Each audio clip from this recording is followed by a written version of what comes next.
what is acceptable and what is not acceptable. So sort of telling somebody the boundaries, I guess. And I guess once they have that in their head again fresh, then they're able to then go forward and not perform the behaviours that are not acceptable. I see. Yeah, so whether that's through miscommunication or whether that is through not understanding what is required of them, or whether it is malicious, I'm not too sure, but it's just sort of a line in the sand where you go, right, so say it was you, it would be, right, our expectation is that you speak kindly to people, our expectation is that you don't breach any policies and procedures, our expectation is that you don't harass people when people talk to you and say that they don't feel comfortable with something, you listen to that, you take that on board. So it's just that resetting of what we expect from you in a workplace. Does that make sense? Yes, that does. Yes, okay. Thank you. Cool. So, and that can come from a range of different reasons. I can't say whether that's malicious or not malicious, or there was intent or not intent, but regardless, it's just to be sure that we're all on the same page with what is acceptable and what isn't. Thank you so much for your help. That's okay. That's no problem. It really means a lot because it has been causing me a lot of stress. And I mean, when you were telling me about that last week, it was also quite distressing for me to hear that, because I could see that you were quite, I guess, quite affected by that past experience. And we talked about perhaps this experience being a bit triggering to you as well, and similar things that you reported to us, I guess, things that you saw that were similar to the last time.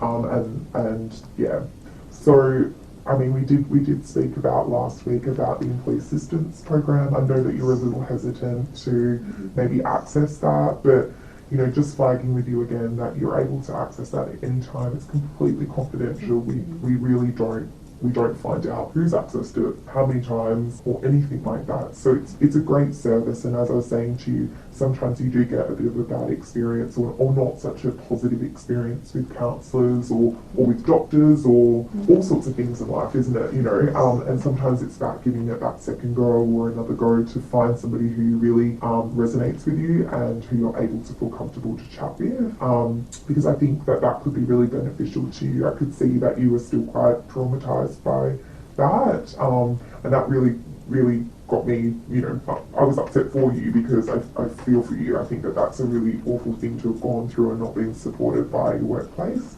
So hopefully you felt different this time around, and had a bit more of a positive experience, even though it came from a bit of a negative experience. So yeah, I guess, I encourage you to maybe look into that. And even if it's not the employee assistance program that you use, even if it's someone through a doctor referral or something like that, sometimes finding that right person can really make a difference in helping you to move forward from that, and maybe even give you some tools, if you leave our workplace and go to another workplace and things like that happen again, or even in just your personal life as well. Just some tools to be able to work through that. That can sometimes help. Okay. Yeah. Okay. Anybody else question? No, I don't. Jacky, do you have any questions or any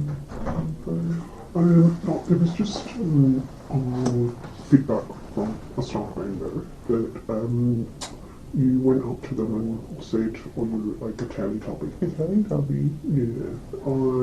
Yeah.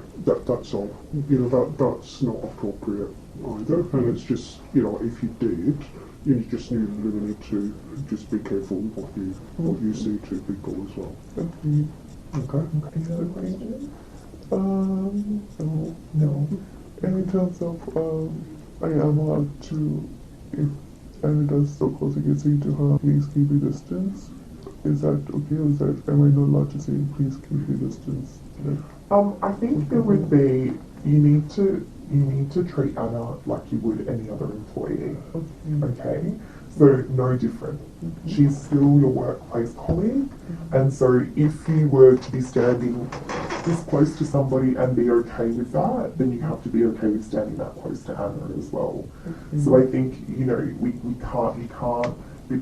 can't pinpoint her and make her feel, I guess, vilified in a way, because she's gone through a process now. She's had an outcome. She's been investigated, and that's all closed out now.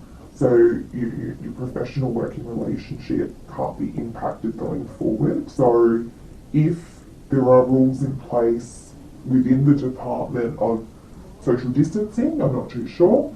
If those rules are in place and they're in place with everybody, then 100% you can act on that because that is something that you do across the board. But I guess you can't. We don't know that. You don't know. So, you know, if you are okay to sit next to somebody in the tea room this far away, and Anna comes and sits next to you in the tea room, you have to be okay with that because she's not doing anything wrong. She's not doing anything different to another employee. However, if she was to touch you inappropriately again, that is a completely different story. So if she was to just like tap me on the shoulder or something, because given what the situation was and what she did, I don't want her to like tap me or touch me. Yeah, but is that her or is that anybody? Because like what I'm saying, I go to people like that. So if that is acceptable for me to do that, it should be acceptable for Anna. It's more because that's, you know. If that makes you feel uncomfortable, I would assume that it makes you feel uncomfortable if anybody does that. Because like So- with Jacky, because I know that she's with good intention, not what Anna did. But because Anna has done the whole inappropriate touching that I don't feel safe was having in contact with me at all. Because if I did say to her, don't touch me after she did, and she continued to do so afterwards, then obviously she doesn't know. And I know that you've mentioned that you have reset the boundaries so that she knows not to touch inappropriately. But if my word of telling her not to touch me wasn't good enough, and she continues to do so. So would you feel uncomfortable if I came up and tapped you on the shoulder? No. But you would feel uncomfortable if Anna did it? I would. So why? Just because of what you past experience with Anna? Yes, because